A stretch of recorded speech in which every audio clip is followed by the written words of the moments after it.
Interior, a modest office, Sacramento, California, 8:12 a.m., light rain tapping on the windows. They never saw me coming. Not really. I was the girl in the corner with the quiet voice and the loud dreams. The one they never listened to at the dinner table. While my brothers debated contracts and expansion plans, I cleared dishes. When I dared to speak up about market gaps or digital strategy, my father chuckled like I'd told a joke. "Stay in your lane, Eliza," he once said, swirling scotch in his hand like it held wisdom. "Let the boys handle the company. You should focus on softer things." Softer things. Right. I was 29 when they pushed me out for the final time. I had just pitched a direct-to-consumer branch for our family's mid-sized packaging company, Baywrap Industries. I had projections, partnerships, even beta buyers lined up. But I wasn't one of them. My last name didn't matter. My biology didn't buy me a seat at the table. "You're just not ready," my older brother Grant said with that patronizing, polished MBA tone. "Dad agrees." "I'm not ready," I repeated, blinking. "I've worked here since I was 17. I know this place inside out." "Still," he said, standing, "this isn't personal. We just think you'd be happier doing something else." So I did something else. I walked out with nothing but a signed NDA, my silence bought for a pitiful severance, and a head full of their blind spots. I wasn't angry, not yet. Just bruised. And that's a dangerous thing, a smart woman with something to prove. 3 months later, I was sitting in a cheap apartment above a bodega in Oakland, phone pressed to my ear. "Samir, it's Eliza Vale. Remember me from UC Berkeley? The girl who schooled me on supply chain in econ?" "Hell yes. You building something?" I smiled. "Something big. And I want you in, early." Cut to a folder marked Vanguard EcoPack, confidential. My revenge didn't start with fire. It started with paper. And patience. Samir wasn't just an old classmate, he was a logistics genius. And he'd just exited his startup for 7 figures. He wired me $120,000 the next day. "Just pay me back when you make your first $1 million. I rented a warehouse. Hired 2 out-of-work engineers from Reddit. We built everything from the ground up, a sustainable, biodegradable packaging brand targeting the exact eco-conscious clients my family had ignored for years. My product launched online under a different name. I made sure of it. No connections to Vale. No connections to me. We were in stealth mode, but not slow mode. Within 6 months, Vanguard EcoPack had 27 B2B clients, all of whom had been pitched by Baywrap and rejected. I didn't need revenge to taste sweet. I needed it to be silent. Strategic. That's when I saw it, a press release from Baywrap. In talks to acquire smaller EcoPack startup in Q3. I clicked the link. And I laughed. They were talking about me. They didn't know it yet, but the company they were courting was owned entirely by the daughter they dismissed. And they were about to pay millions to get close to something they already had, and threw away. The fun was just beginning. The irony was thick when I walked into that hotel conference room, dressed in a navy blue power suit, hair slicked back like armor. They didn't recognize me. Why would they? I used a new last name, Eliza Carson, a nod to my mother's maiden name, the one she gave up when she married into the Vale dynasty. Across the table sat my father, Harold Vale.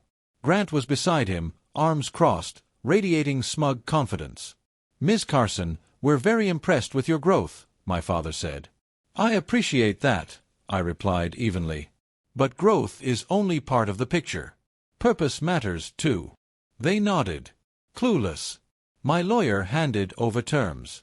I watched their brows furrow. This company's valuation jumped 40% in just 2 months," Grant muttered. "Yes," I said. "We've secured contracts you couldn't close, including Greenflex and Eden Group." I saw a vein twitch in my father's temple.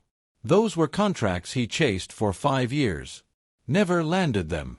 "Let's discuss equity," he said, suddenly careful. "I'm not selling equity," I replied. "You said this was an acquisition meeting." "It is. But I'm not the one selling." They blinked. I smiled. "I'm buying Baywrap." Silence. Then laughter. Ugly, awkward laughter. You want to buy us? Grant scoffed. I do. For cash. Clean. Your company's bleeding internally. Your Q2 filings are inflated. And your clients, they're jumping ship. Quietly. One by one. I slid a file across the table. Here's a list of your active accounts. And here, I tapped a tab, is a list of those same companies signing with us. Where did you get this? My father started. I have eyes. And leverage.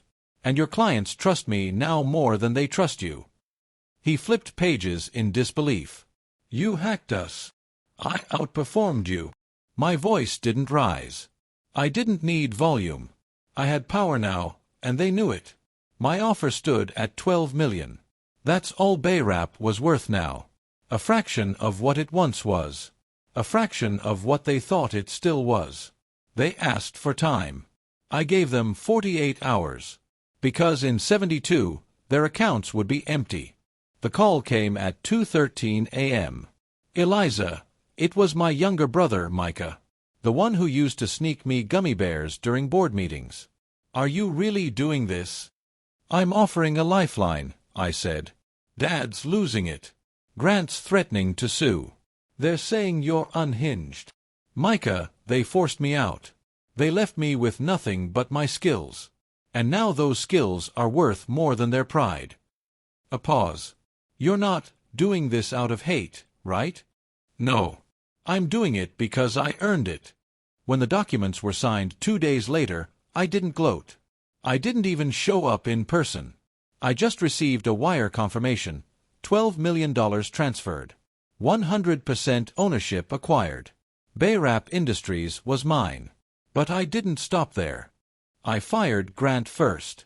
Not because I hated him, but because he was dead weight. My father. I demoted him to advisory. No access to operations. No final say. Micah I kept. Not as family, as talent.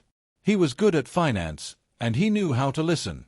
I rebranded BayWrap under the Vanguard umbrella.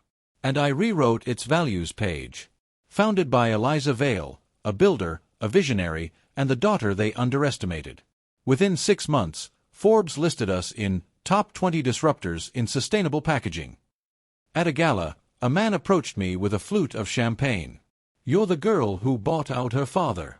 No, I corrected. I'm the woman who built what he never could. I never planned to speak publicly. But the Wall Street Journal insisted. People love revenge arcs, the reporter said. Yours reads like a Netflix pitch. I laughed. It's not revenge. It's justice. The headline the next day read, She was pushed out of her family's company. Now they work for her. My inbox exploded. Investors. Book agents. Even an email from Netflix, ironically.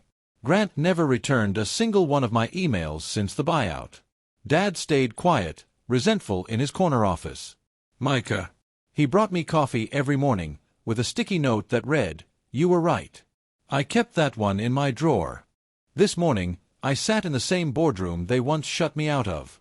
I stared out the window, Sacramento glinting under the sunrise. An intern knocked. Miss Vale. Your father's here for his advisory slot. Tell him to wait. I'm reviewing strategy for our New York expansion. I watched him sit in the lobby. The man who once said I wasn't ready. The silence was satisfying. Because the truth was, I never needed their approval.